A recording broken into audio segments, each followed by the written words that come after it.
하나님 주신 말씀 마태복음 17장 1절부터 8절을 통하여서 복음의 영광이라고 하는 제목으로 함께 은혜를 받고자 합니다. 오늘 본문의 말씀은 복음을 통하여 성도가 누릴 궁극적인 영광이 무엇인지를 예수님께서 변화산에서 변형되사 드러내신 하나님의 영광을 통해서 나타내주고 있습니다. 왜 저와 여러분이 복음을 믿어야 할까요? 예수 그리스도께서 나타내신 변화산의 영광을 복음을 믿는 성도들에게 장차 누리게 해 주시기 때문입니다. 그렇다면 세례 요한이 왜 분봉왕 헤롯의 잘못을 지적하다가 예수 그리스도를 증거하다가 참수형이라고 하는 참혹한 선잔을 거절하지 아니했는지 그 궁극적인 이유가 무엇일까요? 바로 예수 그리스도께서 주실 영광이 무엇인지를 세례 요한 선지자는 알고 있었다라는 거예요. 아울러 스데반 성도가 돌에 맞아 죽을 때에 하늘을 우러보면서 예수 그리스도를 증거한 것은 곧 예수님이 주시는 그 영광을 바라보았기 때문이다. 이렇게 생각할 수 있는 것입니다. 이제 예수님의 세 제자 베드로와 요한과 야고보는 변화산에 올라가 변형된 예수님의 영광을 바라볼 때에 그냥 황홀경에 빠집니다. 감탄이 절로 나왔다는 것이지요. 이유는 세상에 누구도 볼 수 없는 영광을 보았기 때문입니다. 오늘 우리 인간들이 허블 우주만원경을 통해서 은하계를 바라볼 때에 그 아름다움에 대하여 절로 탄성이 나오는 것처럼 예수님의 제자들도 해보다 더 밝은 빛으로 광채가 나는 예수 그리스도를 바라볼 때에 완전히 거기에 몰입하게 되었다는 거예요. 아울러 세 제자가 바라본 예수님의 영광은 그들만 누리는 잠깐 본 영광이 아니라 장차 저와 여러분들도 동일하게 이러한 영광을 주신다라고 하는 하나님의 영광의 소망을 우리에게 잠깐 보여주는 그러한 장면으로 나타나고 있는 것입니다. 사도 바울은 빌립보 3장 21절에서 우리의 낮은 몸을 자기 영광의 몸의 형체와 같이 변하게 하시리라. 하나님의 영광의 강체, 곧 변화산에서 나타났던 그 영광의 광채와 같이 저와 여러분을 변하게 하신다고 말씀합니다. 이 영광을 누리게 하기 위해서 오묘한 것은 고린도전서 2장 7절에 보니까 하나님이 우리의 영광을 위하여 만세전에 미리 정하신 것이라.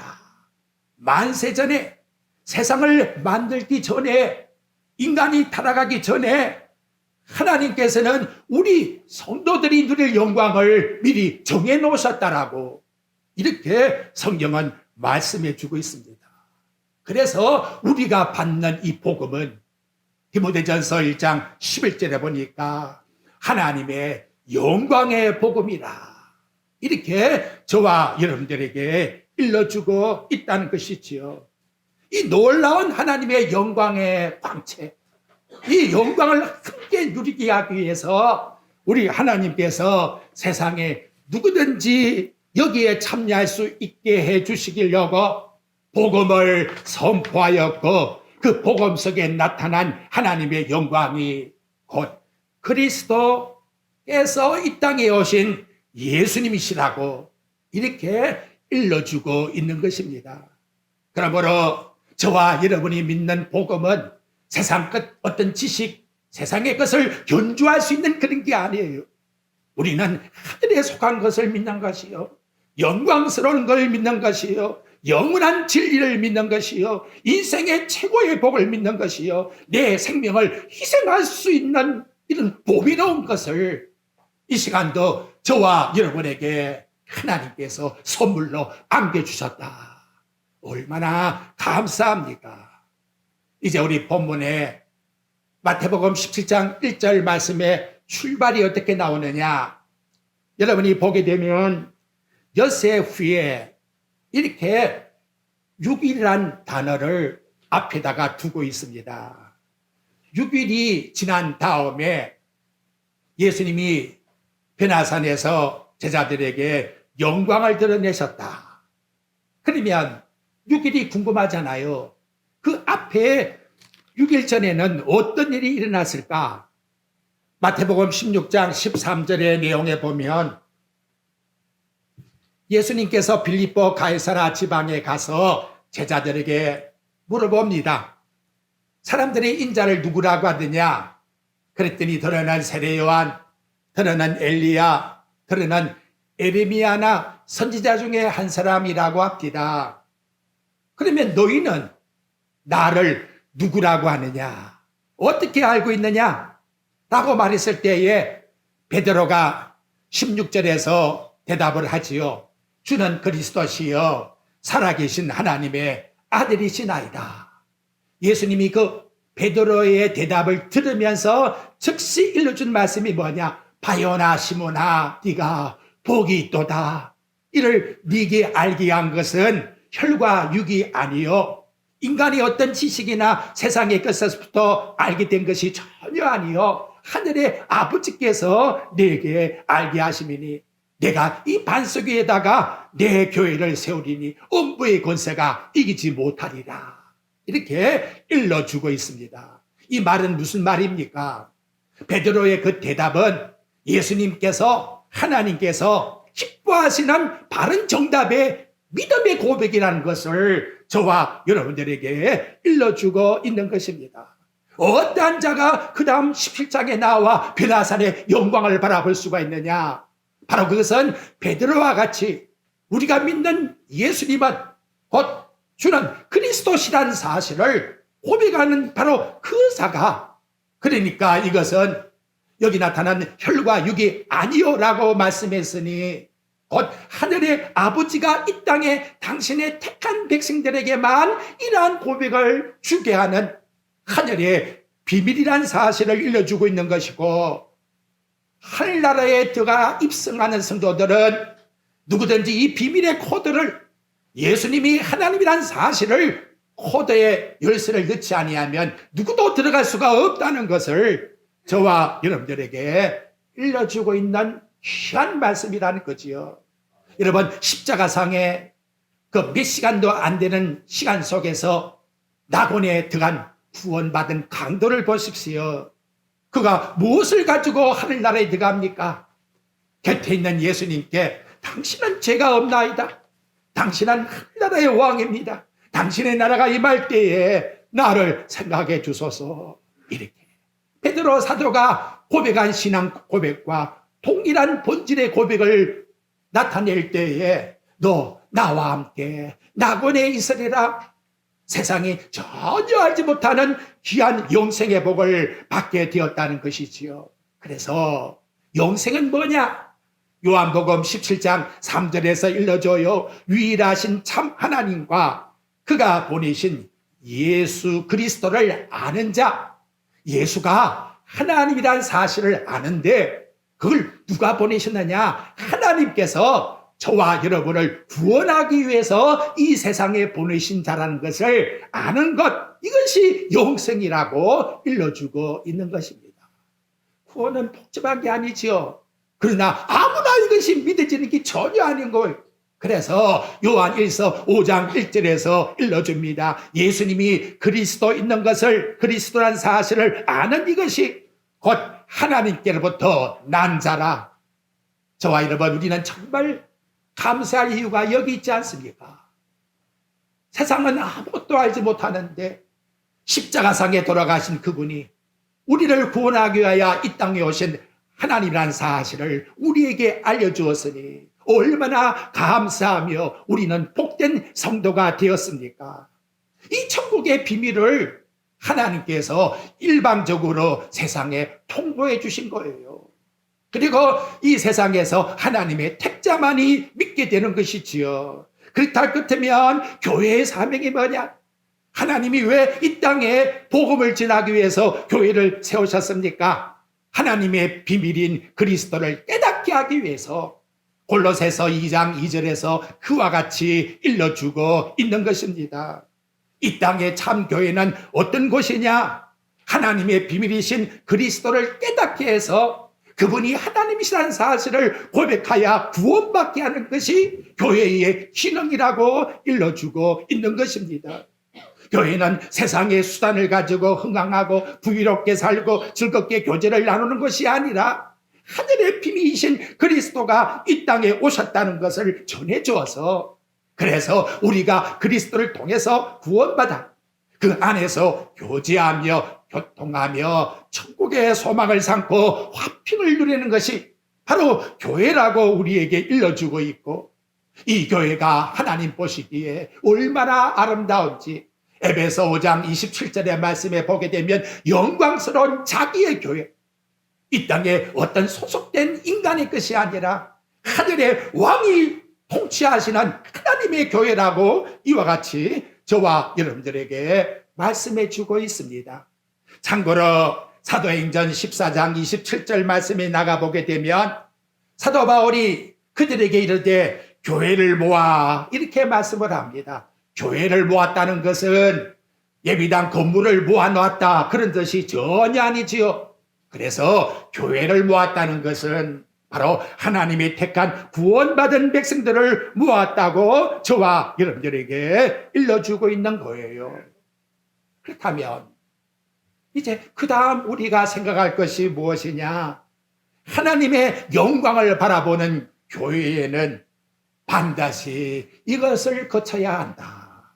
그걸 일러주셨다는 거지요. 그것이 뭐냐? 마태복음 16장 21절 말씀해 보니까 뭐라고 말씀합니까? 이때로부터 예수 그리스도께서 자기가 예루살렘에 올라가 그래서 고난을 받고 3일 만에 부활할 것을 일러주었다는 것이지요. 영광스러운 하나님의 교회는 무엇을 통해야 되느냐? 예수 그리스도의 고난이라고 하는 십자가를 통해야 된다는 거지요. 여러분이 영광스러운 하나님의 교회로서 영광의 나라를 바라봅니까? 그 과정 속에는 내게 있어서 십자가라고 하는 예수님의 고난과 같은 그 동참의 사실을 우리에게 보여주고 있다는 거예요. 그 이유는 무엇이냐? 인간의 죄가 얼마나 무서운가를 그리스도를 통해서 보여주는 거예요. 하나님 아들이 왜 십자가에 죽어야 되느냐? 그리고 그 십자가를 통해서 3일 만에 부활하신다고 하는 영광이라고 하는 영생이 얼마나 우리에게 소중한 보배인가? 그걸 고난 속에서 깨닫게 해주는 하나님의 은혜가 바로 십자가의 삶이라고 일러주고 있는 거예요. 이걸 받아들이는 수용하고 있는 제자들의 반응이 어떠합니까? 베드로가 그 말을 듣자마자 확 붙들지요. 22절에 나타납니다. 예수를 붙들고 항변하여, 항변이 뭡니까? 큰 반응을 일으킨 거예요. 주여, 이것만큼은 안 됩니다.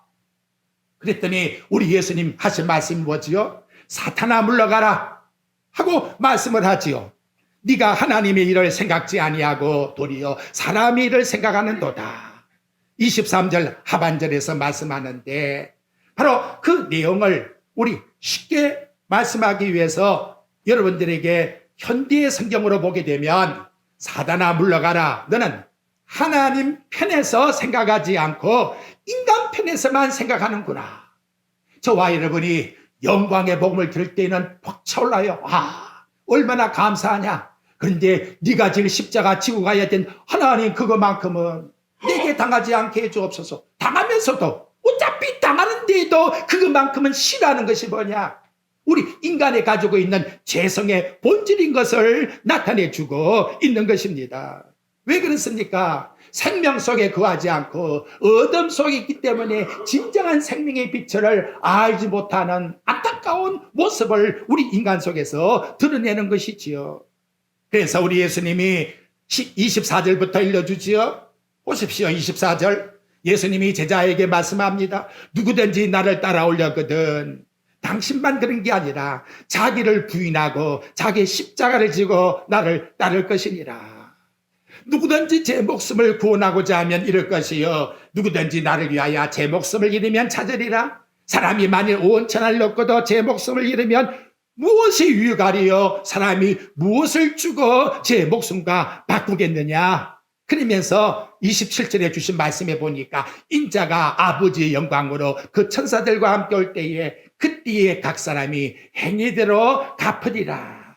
여기 나타나는 말씀에 여러분 반복되는 단어가 뭐지요? 누구든지 예의가 없다. 나도 이 길을 가는 것이고 하나님의 택자는 누구든지 예의가 없다. 이것을 우리에게 명심시켜주고 있다는 것이지요. 오늘 우리는 이 말씀을 들으면서 이 땅에 복음의 영광을 바라보는 자들에게는 그분이 우리 인생의 주인이시기 때문에 내 모든 걸 다 주인님에게 맡기기 때문에 주인님의 편에서 생각을 하고 그래서 주인님이 내게 고난을 주신다 할지라도 나는 감사함으로 은혜로 받으면서 천국의 소망을 삼고 살아가는 것이 진정한 하나님의 자녀의 제자의 도라는 사실을 일러주고 있는 것입니다. 이 복음의 가치를 아는 자는 성경이 어떻게 표현을 하느냐? 사도행전 15장 25절에 보니까 우리 주 예수 그리스도의 이름을 위하여 생명을 아끼지 아니하는 자 우리가 사랑하는 바나바와 바울을 이렇게 표현합니다. 바울과 바나바는 어떻게 살았느냐? 그리스도의 이름을 위하여 생명을 아끼지 않는다라고 말합니다. 그 영광이 뭔 걸 알기 때문에 내게 부닥치는 모든 십자가는 당연히 하나님 앞에서 은혜로 여기고 감당하겠다고 고백하는 자들이라고 일러주고 있지요.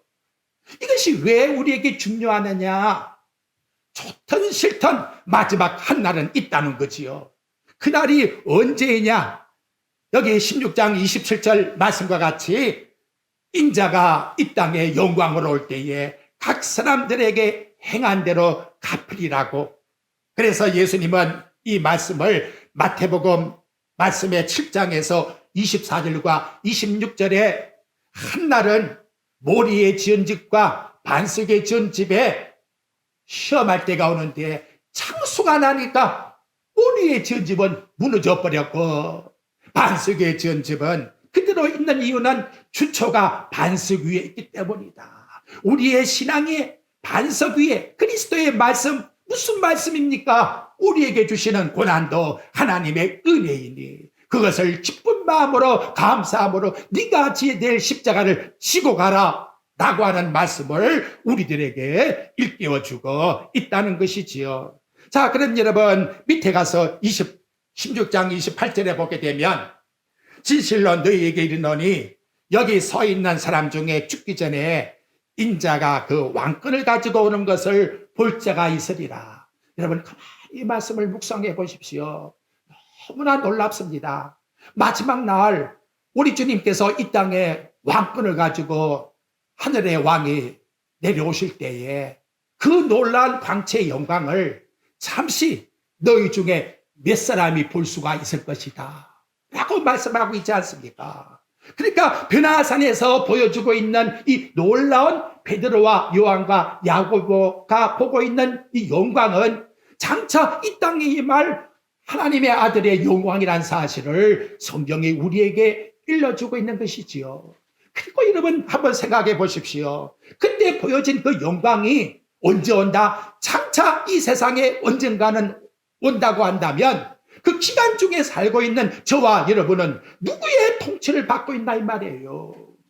영광스러운 해와 같이 빛나는 하나님의 아들 예수 그리스도의 그 영광의 통치가 지금도 변함없이 저와 여러분에게 영광의 복음 속에서 영광의 교회를 향하여 비춰주고 있고 각 사람 우리 성도들에게 일거수일투족을 지켜주고 있다는 사실을 제가 믿으십니까? 라고 묻질 않겠어요. 믿는 거예요. 믿는 거예요. 이게 우리 성도의 확신이고 이것이 우리에게 기쁨이고 영광이 된다는 것이지요. 자, 이제 우리 17장에 가서 본문에 들어가 봅시다. 예수님 모습이 어떻게 변했다고요? 17장 2절을 한번 보십시오. 그들 앞에서 변형대사 얼굴이 해같이 빛나며 옷이 빛같이 휘어졌더라. 그래서 여기 변화산의 모습의 영광을 누가복음 9장 32절에 보게 되면 예수의 영광이라 이렇게 지적을 해요. 베드로와 요한이 변한 것이 아니라 예수의 영광이라 변형되었다라고 하는 이 메타몰포라고 하는 단어는 본질의 모습이 드러났다. 본질의 모습이 드러났다. 우리 교동문에 우리 읽은 빌립보 2장 6절에 보게 되면 그는 근본 하나님의 그다음 뭐지요? 본체시나 그 본체란 단어가 모르페란 단어예요. 똑같은 단어를 여기서 사용하고 있다는 것이지요. 그 하나님의 놀라운 신성의 영광이 그대로 드러나게 되었다라고 말씀을 합니다. 하지만 인간이 볼 수 있는 한계까지만 보여주신 것이지요. 왜 그렇게 말을 드릴 수 있는가 하면 디모데전서 6장 16절에 보면 오직 그에게만 죽지 아니함이 있고 가까이 가지 못할 빛에 거하시고 어떤 사람도 보지 못하였고 또 볼 수가 없는 이시니, 그러니까 예수 그리스도의 영광의 빛도 우리 인간의 인성을 가지고 볼 수 있는 한계까지만 하나님이 보여주셨다는 것을 생각할 수가 있는 것입니다. 요한계시록에 보면 정백한 사도 요한이 이 영광을 보았지요. 요한계시록 1장 17절에 보니까 그 얼굴은 해가 힘있게 비치는 것 같더라.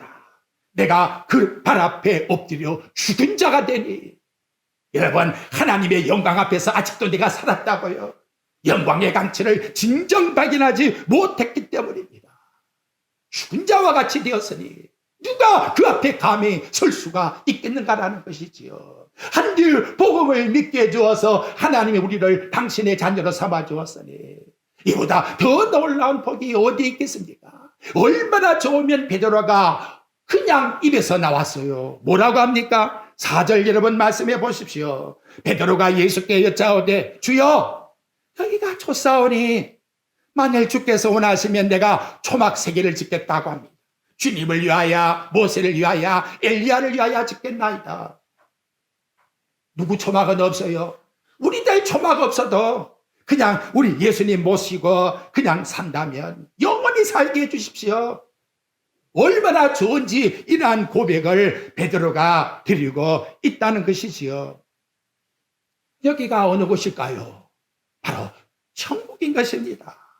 베드로와 요한과 야고보는 장차 하늘나라에 누릴 그 영광의 천국을 이 땅에서 잠시 체험을 한 것이지요. 세상의 사람들은 행복을 찾습니다. 여기에 행복이 있을까? 저기 있을까? 그래, 내가 남보다 더 많이 벌고 남보다 더 노력을 하고 더 수고하면 근데 결론은 죽어버리니, 날아가 버리고 없어져 버리니 이게 무슨 행복이냐 이 말이지요. 그러니까 전도자 솔로몬이 말씀하잖아요. 헛되고 헛되고 헛되니 모든 것이 다 헛될 뿐이라. 그러면 진정한 행복은 어디 있을까요? 해같이 빛나는 우리 주님과 같이 사는 여기에 진정한 행복이 있는 것입니다. 다윗이 이 영광을 본 거예요. 그래서 시편 4장 7절부터 8절에 말씀하기를 주께서 내 마음에 두신 기쁨은 곡식과 새 포도주의 풍성함보다 더하며 그리고 평안히 눕고 자기도 하리니 나를 안전히 살게 하신 이는 오직 여호와이시니라. 다윗은 주님을 보았다고 주님께서 친히 마태복음 22장 44절에서 말씀하잖아요. 바로 이 주님을 보았기 때문에 다윗은 언제나 마음속에 평안함을 가지고 진정한 행복 속에 살았다는 거지요. 날 때 잡시 잘못되어 시각장애인이 되어서 한평생 나이가 100살이 가깝도록 고통을 당한 크로스비 여사가 찬송가 288장에 작사를 했지요. 주 안의 기쁨 누림으로 마음의 풍랑이 잔잔하니. 마음의 풍랑이 있습니까? 주 안의 기쁨을 누리시어야 할. 세상과 나는 간 곳 없고 구성한 주만 바라본다. 이것이 나의 간정이요, 이것이 나의 찬송이요. 나 사는 동안 끊임없이 나는 구주를 찬송하며 살겠다고 이렇게 고백을 하고 있습니다. 찬송가 610장에 나오는 가브리엘의 그 작사를 보십시오. 영광일세 영광일세 내가 누릴 영광일세 은혜로 주 얼굴 배울 때에 지극한 영광 내 영광일세 이것이 이 땅의 고난 속에 있지만 누리는 영광이라고 우리에게 일러주고 있다는 것이지요. 그렇다면 여러분 이 영광을 왜 제자들에게 보여주었을까요? 크게 두 가지 요약해서 말씀을 드리겠습니다. 첫째는 이 제자들에게 앞으로 당할 고난이 있기 때문에 격려해 주기 위해서 수영 선수가 될 사람을 교육시키면서 물속에 딱 들어가게 할 때에 뭐라고 일러줄까요? 첫째가 뭐예요? 너 수영 잘해라 그런 의미가 아니에요. 물에 대해서 두려워하지 말라. 이게 두려워하지 말라. 두려움을 가지게 되면 아무것도 할 수가 없는 거예요. 세상 살아가는데 두려움을 가졌다. 이미 진저와 마찬가지예요. 두려움을 가지지 말라. 그 다음 뭐랄까요? 내가 얼마나 수영을 잘하느냐. 너가 물속에 빠지면 내가 즉시 너한테 들어가봐. 그러니까 수영을 할 선수가 들어가서 연습을 해도 마음에 뭘 누려요? 평안을 누리게 된다는 것이지요. 우리 예수님이 십자가 지고 가겠다니까 전부 다 죽을 맛이에요. 지금도 내게 십자가가 있다. 아이고, 나 어떻게 칠고. 십자가가 치지 말래 해도 다 치고 있는데 근데 이걸 어떻게 극복해낼 수가 있겠습니까? 지금 일러주는 말씀과 똑같은 내용이지요. 너희를 간섭하고 있는 자가 누구냐?